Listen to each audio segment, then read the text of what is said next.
Alright, so I'm going to be showing how to open up and disassemble this HP laptop. This is an HP Envy x360m convertible model 15m-bq121dx.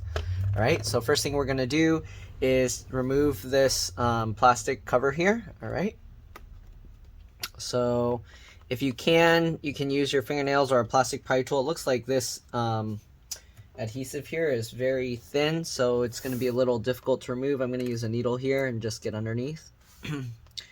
Right, once you get under there, you can peel this out. Normally there would be a rubber piece on top, but yeah, I don't know, these things, the rubber feet always fall off. It's a bad design. All right. All right, so I don't think there's any screws underneath this one, so we're going to use a PH1 or JAS1 screwdriver. Let me actually get those. Alright, so I don't know if I'll use my metal pry tool or my tweezers. I think we'll just need the screwdriver and possibly a suction cup. Alright, so PH1 or JS1 screwdriver, and we'll also need a T5 Torx 5 screwdriver as well. Alright, so first thing, we're going to remove the screws here. Okay, these screws are somehow keeping themselves in, but normally they should come out. Alright, so there you go. You want to keep the screws in order because they are different size, shape, and lengths. I put them flat side down like that. In the pattern, I remove them. So here you see there's 4 going across the back here. So we're going to have those 4 screws across the back like that in a row. And then we have 3 T5 or Torx 5 screws in the front. So these screws are being a little difficult to get out. So I'm going to actually use a magnet to help pull them out if I can. There we go. Alright, so I don't know why these screws are being difficult to pop out, but they are. Okay, there we go. Alright, and then let's go ahead and get the T5 or Torx 5 screwdriver, and we're going to remove the screws from the front. So there's 3 screws up here. Let's go ahead and remove all of those. Alright, just like this. And the last one. Alright, so if this is like all the other models I worked on, it'll help to use a suction cup towards the center here. And that should flex the case inward, so let's see if it's similar. Oh, this one's actually very difficult to pop apart, it seems. So let's try towards the back. And wow, this cover is very difficult to pop off, it looks like. Okay, it looks like it's working when we pull from here. So I'm pulling from back here, and I'm getting my fingernails in to the little groove back here, okay? So what I'm going to do is I'm going to use that to flex it, and then I'm going to use my fingernails to help pop it up. And it helps sometimes to push on the hinge so you can pull up with your fingernails like this, alright? So here you go, you can see it popped up slightly. We're going to go to the other side, and I'm going to switch hands, same thing, use my fingernails there, use the suction cup to help pull it up, and then push down and pull like that. Okay, so there we go. Now we got that side out. Let's go ahead and continue on this side. And pull, and there we go. We got that to pop out. Alright, now we're going to rotate this.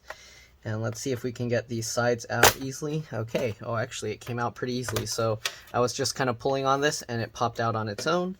So there you go. It's pretty dusty inside, so we're going to have to clean this up. I'm going to be upgrading this to an SSD.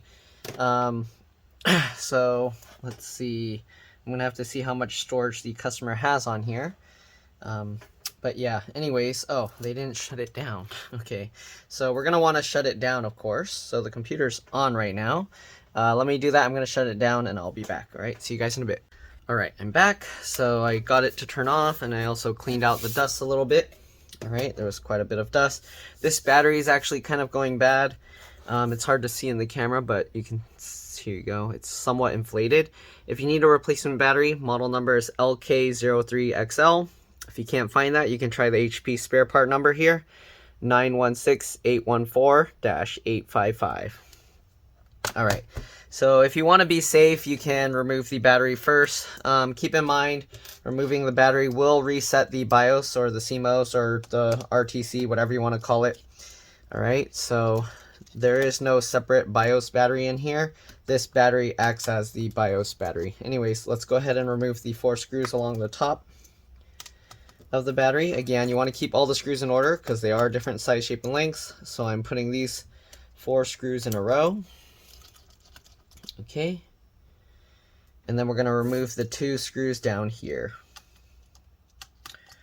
Okay.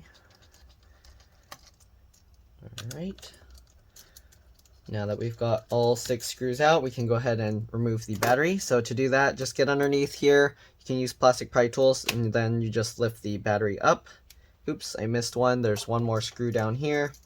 So make sure you actually get all of them. So there's actually 7 screws holding it in place. All right, there we go. Lift that up, and now we can take this battery out. All right, so we're going to set that aside.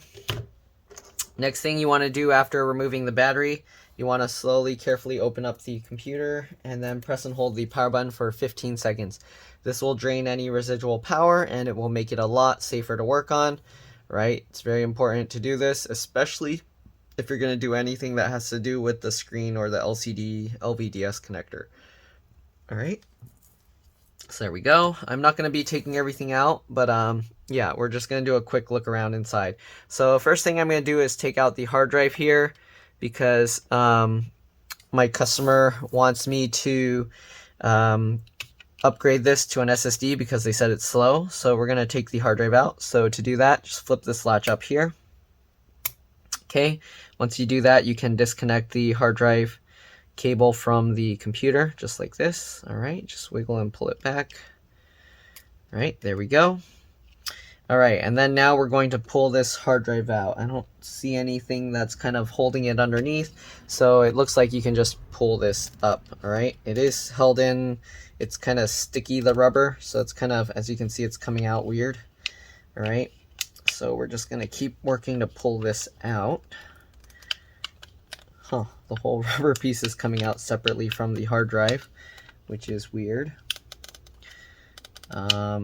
Yeah, that's weird. The hard drive should be coming up, so I don't know what's going on. This is very strange. There we go. Okay, so now we're getting the hard drive. I guess it's held in. It got kind of gummy, and it's stuck. So here you can see, now we got the hard drive out. Okay, so the hard drive has this rubber piece on it. We're just going to take that out, and we're going to put that back later. You can see it has these little rubber nubs to kind of help hold into the screw mount holes. We aren't going to use those. This is somewhat held down with adhesive, so we're going to have to peel this up. All right, and then after that, make sure it doesn't stick back to the thing. We're going to pop this connector out. So I like to get my fingernail in there. You can use a plastic pry tool, and then I use that to kind of pry it up just like this. All right, this one seems to actually be pretty tough to get out, but let's see. All right, if we can't get it out this way, I'll show you another way to do it. So, okay, so there you go. It popped out slightly. And you want to be careful not to snap off this black cover here. We're just prying at the gray tab there, as you can see. All right, and then be careful not to pinch this wire. We're going to try and just grab the connector itself, and then we're going to wiggle and pull this out just like that. All right, so there's the SATA connector. We're going to set that aside. I'm going to clone this hard drive over to an SSD, and then we'll be back. All right, so I'll see you guys in a bit. All right, I figured I'll let the hard drive clone while I continue showing the computer. All right, so let's move this battery aside. Hopefully it's not gonna fall. All right, so we got this connector here for the trackpad. These connectors, you just flip the latch up and you can pull the cable out just like the hard drive. Keyboard connector, same thing, flip that latch. Keyboard backlight, same thing, flip that latch. All right, I'm gonna move this rubber piece over here for now. All right, so we got this connector here for the SD card slot down here. All right, so if you wanted to remove that separately, you could. There's one screw there. Also looks like PH1, right? Yeah, okay. So it looks like most of the rest of the laptop, the screwdriver uses a PH1 or JAS1 screwdriver. There is an M.2 slot here. I'm not 100% sure, but I'm assuming this supports PCIe NVMe. That's usually the case because when they have this slot here, it wouldn't make sense to have a SATA here and a SATA here. So most likely it will support PCIe NVMe. I'm not 100% sure. So if you want to find out, just look it up. All right, you got the wireless card here. It's underneath the motherboard. You got this connector here, most likely either for the touchscreen or the camera. You got the DC jack connector here. This kind of connector you grab by the wings and you kind of just wiggle it to slowly pull it out. But if you need to remove that, you will have to take the 2 screws out here for the speaker, pull the speaker out, and then undo the screws holding the hinge down before you can get this out. All right. But if you wanted to test it, you can test it without actually installing it. So it's somewhat of a nice design. All right, speaker here with the speaker connector there. Same thing, this one, you just grab the wings and you kind of just wiggle it and pull it out. All right, I'm going to leave it in there for now. You got the LCD LVDS connector. If you mess with this, make sure that you remove the battery and press and hold the power button for 10 to 15 seconds before doing that. You also have the speaker connector here. Same thing, you have the wings, you just wiggle and pull that out. And that's pretty much all inside this. If you wanted to remove the trackpad, you also could do that. The keyboard itself does look like it's held in place with melted plastic, so if you wanted to replace the keyboard, chances are it's easier to just buy the whole palm rest assembly and not to try and pull this thing out. Alright, oh, I forgot to mention, there's also the RAM here underneath this. The CPU is soldered to the motherboard. Everybody asks, for some reason I get that question a lot, if they can upgrade the CPU, and look, there's no way you can do that. It's soldered to the board. Unless you know how to reball the processor chip, I don't know where you'll even get a standalone processor that doesn't have solder on it or something. So I don't know how you would upgrade even if you could. Alright, anyways, let's go ahead and pop this metal plate out. I just get my fingernails underneath the metal plate. You can use a plastic pry tool or something, whatever works for you. Or if you can somehow, I guess you can use tape here and then you can use that to kind of pull it. Usually you can like get tape, meet it together, and then you can use that as a pull tab. But anyways, I'm just popping this up with my fingernails just like this. Alright, we can flip this over here. Be careful with this metal plate, especially if there's battery power going in. You don't want to drop it on these other components. Alright, so I'm going to pop this stick of RAM out here. You just pull these 2 tabs to the side, pops up like that. And here you go, you got the stick of RAM. And of course they put a stupid sticker on top, so let's get the other one. We'll put it in at the angle and then click it back down. Alright, since this one has a sticker on that side, hopefully, here you go. So it's 4 gig PC4 2400T. So you can use any PC4 2400T, you can use 2 8 gig sticks, 2 16 gig sticks. You can mix and match, but it's always better to have matching sticks. So yeah, and then sometimes you can use faster types of RAM, but that's kind of just experimenting and it might not work. So usually I don't recommend that unless you want to go through the return process and all of that. All right, so now we're gonna line this thing back up and then we're just gonna click it all back into place. All right, make sure everything looks good. Oh, this piece, make sure that lines up and goes into that little slot down there. All right, and then we'll just click that all back. And yep, now we're just gonna wait for the hard drive and I'll see you guys when that's done. All right, see you in a bit. All right, so the clone completed. Let's go ahead and install the SSD. So the SSD looks like this, right? 480 gigs. We're gonna reattach this adapter on there, okay? So just grab that and then push that on, just like that. Again, avoid creasing or damaging that cable. Now we're going to put this rubber piece back on as well. Just get those little dimples into the screw holes of the SSD. All right, it's not really too important. It's not going to really, this rubber mount thing isn't too good. So don't worry too much about it. Again, because this is an SSD, it doesn't really get bothered by vibration or anything, but if you can, try and get it as good as you can. Sorry, I'm trying to see what I'm doing and see if it's even in view of the camera.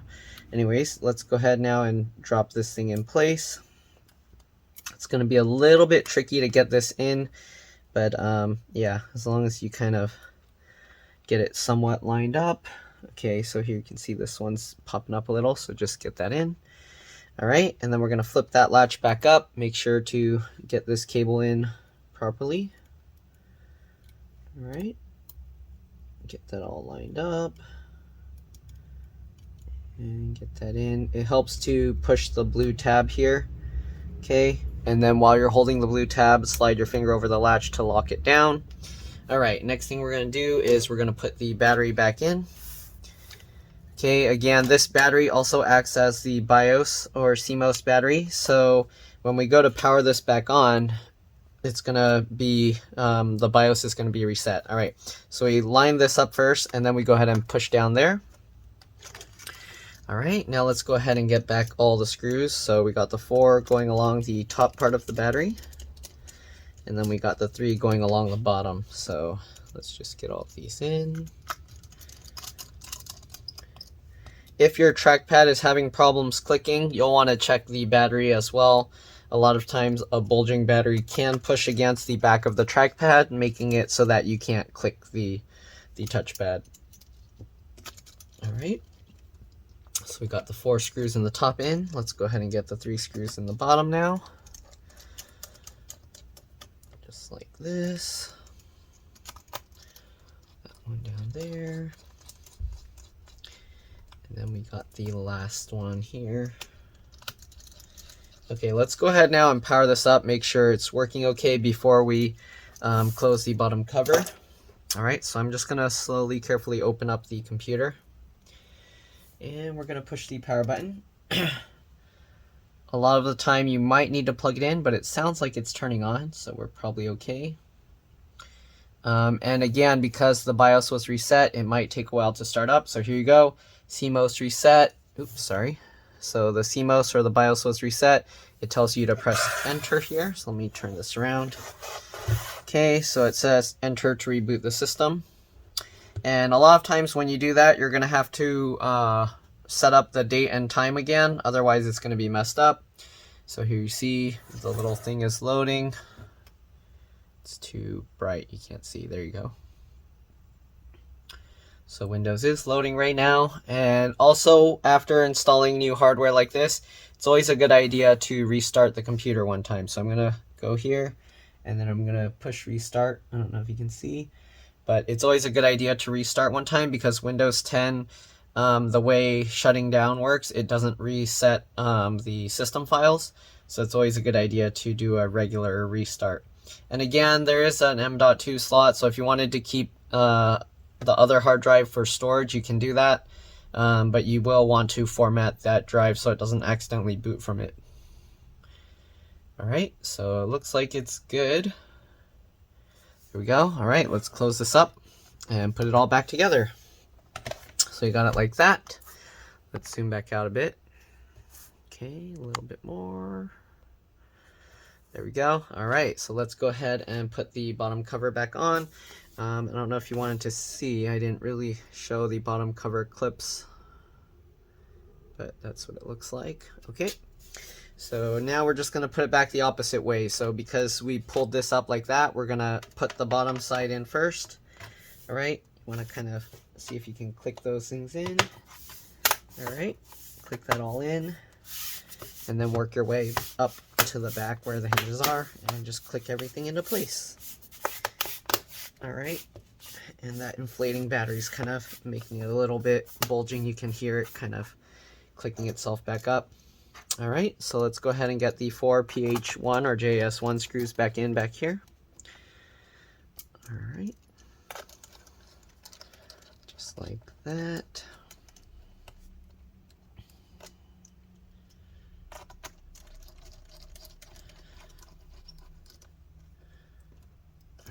Last screw back here, and then we're going to get in the T5 or Torx 5 screws. Let's actually put the adhesive piece back on.